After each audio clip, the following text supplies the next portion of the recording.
A sabedoria possui 5 endereços. Assim como nós queremos encontrar uma pessoa, um amigo, um parente, o que você precisa para poder se encontrar com essa pessoa? Você precisa do endereço. Então, a partir do ponto que você tem um endereço, você coloca no GPS, você sabe de cabeça e vai atrás e encontra essa pessoa. Então, eu estou passando na minha vida, eu preciso tomar decisões, eu tenho problemas, eu preciso resolver. Onde eu encontro a sabedoria? Assim como nós temos endereços fixos, a sabedoria também tem 5 endereços. Ah, Moisés, mas isso é certo? É isso que a gente vai estudar hoje, para ver se você concorda, para ver se você não concorda. E a gente vai aprender onde se encontra a sabedoria. Semana passada nós falamos sobre as 4 portas, que eram experiência, observação, mentoria e oração. Então, se você não viu esse estudo, eu recomendo que você vá lá e siga. Nós vamos seguir uma jornada, gente, em busca das moradas da sabedoria. Agora que nós sabemos a porta, nós vamos saber onde é que fica essa casa, onde é que fica essa morada. E nós precisamos adquirir a sabedoria, porque a sabedoria é Cristo. Quanto mais Cristo em nós, mais sabedoria em nós. Nós vimos aqui que é o pleno entendimento. Cristo, nele estão escondidos todos os tesouros da sabedoria e do conhecimento. Nele estão escondidos. As pessoas, às vezes, elas buscam a sabedoria de forma aleatória, em vários lugares, e às vezes elas acabam perdidas. Elas buscam a sabedoria em pessoas, pessoas, às vezes, nem cristãs, filósofos, em teorias mundanas, elas buscam a sabedoria na televisão, elas buscam sabedoria em livros de autoajuda, elas buscam sabedoria no estudo, na ciência, mas acontece que elas acabam frustradas. Por quê? Porque a sabedoria não habita ali. A sabedoria não habita aí. Então, quando nós queremos nos completar, nos satisfazer na sabedoria, nós acabamos frustrados porque buscamos de forma aleatória. Então, nós não podemos buscar de forma aleatória. Nós temos que saber o endereço para poder ir atrás nos lugares certos. A lógica é bem simples. Assim como nós possuímos endereços físicos, a sabedoria também possui os seus próprios endereços. Contudo, é preciso que você esteja disposto, esteja empenhado em buscá-los e em acessá-los, porque senão não adianta você só saber e não ir atrás. Não adianta você só saber e não fazer nada para ir nessa caminhada, nessa jornada de ir atrás da sabedoria. E a primeira casa da sabedoria se chama a casa da humildade. A casa da humildade. Abra aí a sua Bíblia em Provérbios 15, 33. Provérbios 15, 33 está escrito assim: o temor do Senhor ensina a sabedoria, e a humildade antecede a honra. Vamos repetir. O temor do Senhor ensina a sabedoria, e a humildade antecede a honra. O que precede a honra na vida das pessoas? A humildade. A humildade. Antes da honra, vem a humildade. Uma das características do sábio é que ele é humilde. E quando se fala de humildade, parece que é uma coisa muito fácil. De fato, é fácil você ser humilde, mas difícil é mantê-lo. Por quê? Principalmente quando você cresce num caminho aí de sabedoria, você cresce em resultados na sua vida, você cresce financeiramente, você cresce pessoalmente, as pessoas têm uma facilidade em perder essa humildade por conta de um inimigo. O maior inimigo da sabedoria é o orgulho. O oposto de humildade é orgulho. Quantas vezes nas nossas vidas nós cometemos pecados, nós deixamos de falar com o outro, nós nos metemos em problema porque nós somos orgulhosos, né? Nós deixamos que o orgulho entre em nosso coração e comece a tomar conta de nós. Então, é fácil conquistar a humildade para depois conquistar a sabedoria? Porém, é difícil mantê-la. O motivo disso é o orgulho que vai tomando conta de nós. E se nós não trabalharmos o orgulho, nós nos afastamos da humildade. Então, nós nos afastamos da primeira casa da sabedoria, que se chama humildade. Humildade é pôr o seu ego e o seu orgulho no lugar que eles devem ocupar. Lá em Provérbios 11, versículo 2. Provérbios 11, versículo 2, está escrito assim: quando vem o orgulho, chega a desgraça, mas a sabedoria está com os humildes. Vamos lá. Provérbios 11:2 está escrito assim: quando vem o orgulho, chega a desgraça, mas a sabedoria está com os humildes. Então seja humilde, gente. Se você já tem um certo grau aí de conhecimento, de sabedoria, seja humilde. Não ache que você é o dono da verdade, o dono da razão.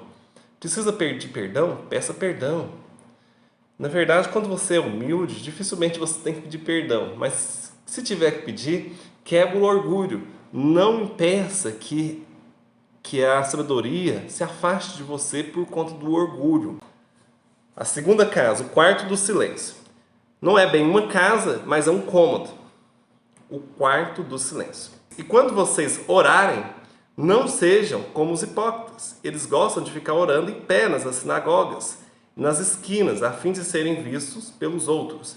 Eu lhes asseguro que eles já receberam sua plena recompensa. Mas quando você orar, vá para o seu quarto, feche a porta e ore a seu pai, que está em secreto. Então o seu pai que vê em secreto, o recompensará.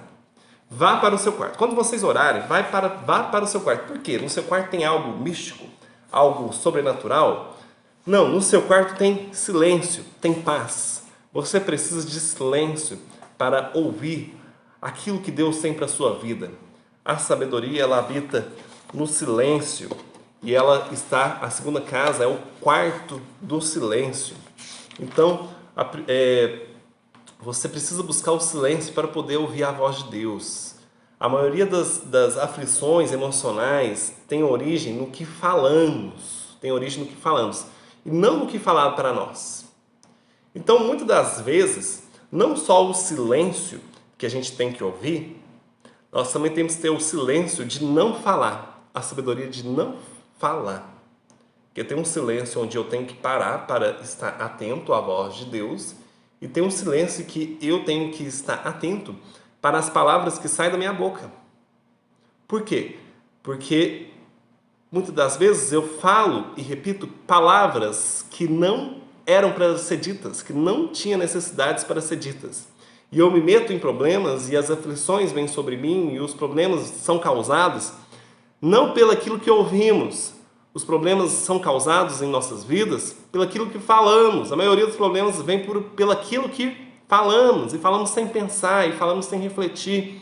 Palavras que nem deveriam ter sido ditas. É por isso que a sabedoria habita no silêncio. Primeiro, porque eu preciso estar em silêncio para ouvir a voz de Deus. Segundo, que eu preciso fazer silêncio para falar menos. Provérbios 11:12 diz assim: o homem que não tem juízo ridiculariza o seu próximo, mas o que tem entendimento refreia a sua língua. Refreia a sua língua. Então, o homem que tem entendimento, o homem que tem sabedoria, ele refreia a sua língua. Ele não fica falando tudo para todos o tempo todo, ele acha que deve falar e todos devem aceitar e pronto. Então, o homem que tem sabedoria, ele refreia a sua língua. Ele refreia a sua língua. Provérbios 17:28 está escrito assim: até o insensato passa por sábio se ficar quieto, se ficar calado.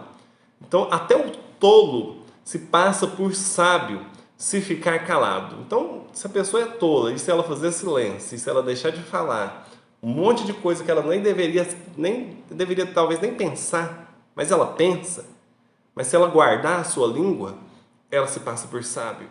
Então, a segunda casa é o silêncio. E o silêncio, ele é algo poderoso em sua vida. O silêncio é algo poderoso em sua vida. Tanto você guardar o seu silêncio, e tanto você buscar o silêncio para buscar a Deus. Você já tentou ouvir alguém no meio de uma multidão? Por exemplo, você está numa festa ou num lugar... Hoje ninguém está em festa, né? Mas você já tentou conversar com alguém num lugar assim que tem várias conversas, várias pessoas conversando, e aí você não consegue entendê-la? Você tem um objetivo de conversar com a pessoa, e tem várias pessoas ao redor conversando, falando várias coisas aleatórias, e você não consegue entendê-la. Alguém já passou por essa situação? Por que você não entende? Você não entende porque não tem silêncio. Aí você fica com aquela frustração. Nossa, vamos para ali que eu não consigo entender, eu não consigo ouvir. Aí você vai atrás de resolver para poder ouvir a pessoa. Muitas das vezes nós reclamamos assim, né? Nossa, Deus não nos fala, Deus não fala comigo. Mas por que que Deus não fala com você? Não é Deus não falando com você. É você que não está fazendo silêncio para ouvi-lo.